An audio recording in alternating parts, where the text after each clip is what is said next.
આપણા ફર્સ્ટનું બઝર વાગી ચૂક્યું છે અને હવે વાત કરીશું વધુ એક મહત્વના મુદ્દા વિશે. સરભરા કરશો પણ જરૂરી છે કે ડર ક્યાંથી લાવશો?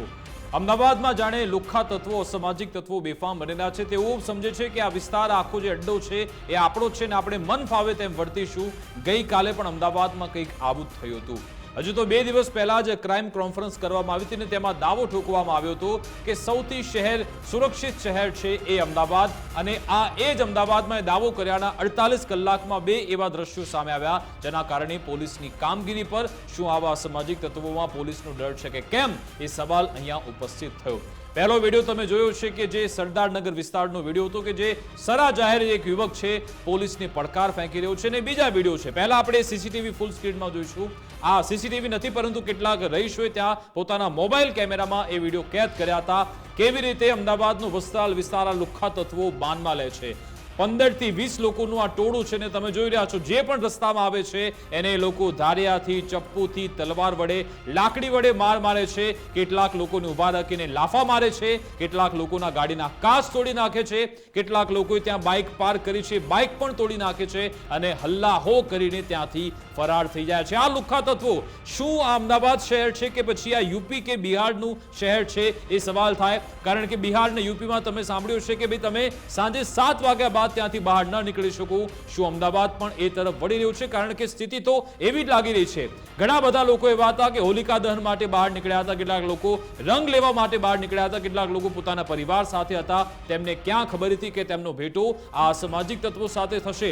તમે જોયું કે ગાડી આ લોકો ઉભી રાખે છે અને પછી 4 વ્હીલરમાં જે બેઠેલા લોકો છે તેમને મારામારી કરે છે, તેમને લોહી લુહાણ કરી નાખે છે, પથ્થરમારો કરી આ બધા ભાગી જાય છે. આ અસામાજિક તત્વોને કેમ ખાખીનો ડર નથી? શું તેમને ખબર નથી કે અહીંયા કાયદાનું શાસન છે? વિકાસ, આમાં સૌથી અગત્યની બાબત કે આ જે દ્રશ્યો છે ને એ પોલીસ માટે ચોંકાવી દેનારા એટલા માટે છે. કદાચ એ ક્રાઇમ કોન્ફરન્સ જે થઈ એમાં જો એ હવે પછી થવાની હોય ને તો આ ફૂટેજ ત્યાં પ્લે કરવા જોઈએ કે જો આ પરિસ્થિતિ છે અને આ પરિસ્થિતિમાં આપણે અમદાવાદને સુરક્ષિત શહેર ગણાવીએ છીએ. એનું કારણ એ છે કે કોઈ બે જૂથ વચ્ચે અથડામણ થાય કોઈ કારણથી તો એ ગુનાહિત ઘટના છે, બરાબર? કોઈ કોઈના પર હુમલો કરી દે એક ગુનાહિત ઘટના છે. રોડ રેજની ઘટના થાય, કોઈને કોઈનું વાહન ટકરાઈ જાય ને પછી આવી માથાકૂટ થાય રસ્તા ઉપર, એ એક ગુનાહિત ઘટના છે. આ ત્રણેયથી વિપરીત આમાં તો કેવું છે કે અસામાજિક તત્વો પોતાની ધાક જમાવવા માટે અમદાવાદની સડક પર ઉતરે અને જે પણ આવે સામે, જેનો કોઈ વાંક નથી, તમે ત્યાંથી નીકળી રહ્યા છો તો તમારું વાહન તોડી નાખે. આ પ્રકારની ગંભીર પરિસ્થિતિ આ સૌથી મોટો સવાલ સર્જે છે. અમદાવાદને સુરક્ષિત શહેરનું બિરુદ આપનારા જે પણ સાહેબો છે એમના માટે સૌથી મોટો સવાલ સર્જે છે કે આ પરિસ્થિતિ, આ કોઈ રોડ રેજ નથી, આ કોઈ હુમલો નથી, આ કોઈ પથ્થરમારો નથી, આ કોઈ કાંકરી ચાળો નથી, આ કોઈ બે જૂથ વચ્ચેની અથડામણ નથી, આ કોઈનો બદલો લેવાની ઘટના નથી. આ માત્ર ધાક જમાવવા ઈચ્છતા એવા લુખ્ખા તત્વો બે કોડીના કે જેને તમે અડધી કલાકમાં તો સીધી ના કરી નાખો છો.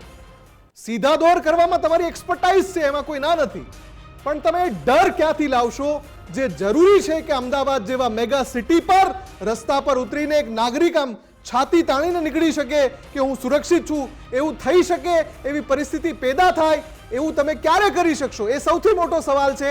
કેમ કે આ બધા રસ્તાની વચ્ચે પોતાની ધાક જમાવવા માટે આવું કરી રહ્યા છે. કોઈ માથાકૂટ થઈ હોય, કોઈ હુમલો થયો હોય તો સમજી શકાય છે કે ભાઈ એ ઘટના બની ગઈ હતી અને એનું રિએક્શન હતું.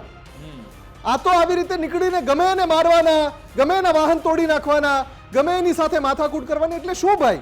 મુફદ્દલ, અહીંયા આ છેલ્લા 6 મહિનામાં બીજી ઘટના છે. 6 મહિના પહેલા આ રીતે જ આ જ એરિયામાં આ રીતે લુખ્ખા તત્વો આતંક મચાવ્યો હતો અને પછી પોલીસે કોમ્બિંગ કર્યું, કહ્યું કે હવે આ વિસ્તારમાં ક્યારે પણ આવો બનાવ નહીં બને. અને એ વખતે તપાસ પણ કરવામાં આવી હતી. ઘરે ઘરે જઈને જે લોકો આવા હથિયાર રાખે છે એમની તપાસ પણ થઈ હતી. તો શું થયું એમનું?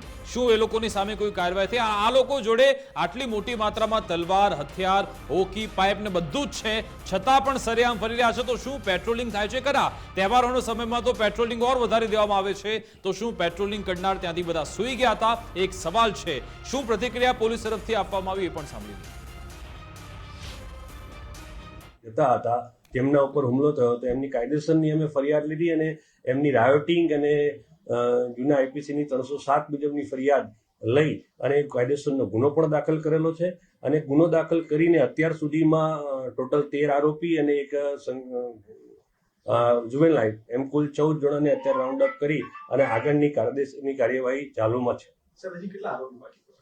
હજુ જેમ કારણ કે જે 8 જે આરોપીઓ છે એને નામજોગ ફરિયાદમાં દર્શાવેલા છે અને અત્યારે જે આરોપીઓ છે એના ઇન્ટ્રોગેશનમાં અન્ય આરોપીઓના નામ ધીમે ધીમે ખુલતા જાય છે. જેમ ખુલતા જાય છે અત્યારે હજુ 5 આરોપીના નામ અમારી સમક્ષ છે કે જે પકડવા ઉપર બાકી છે, જેમાં મુખ્ય કલ્પ્રિટ આજે છે પંકજ ભાવસારી પણ બાકી છે. એના માટે પણ જુદી જુદી સર્વેલન્સની ટીમ અને અમારી એલસીબીની ટીમ અને ક્રાઇમની ટીમ તમામ ટીમો આમાં લાગેલી છે.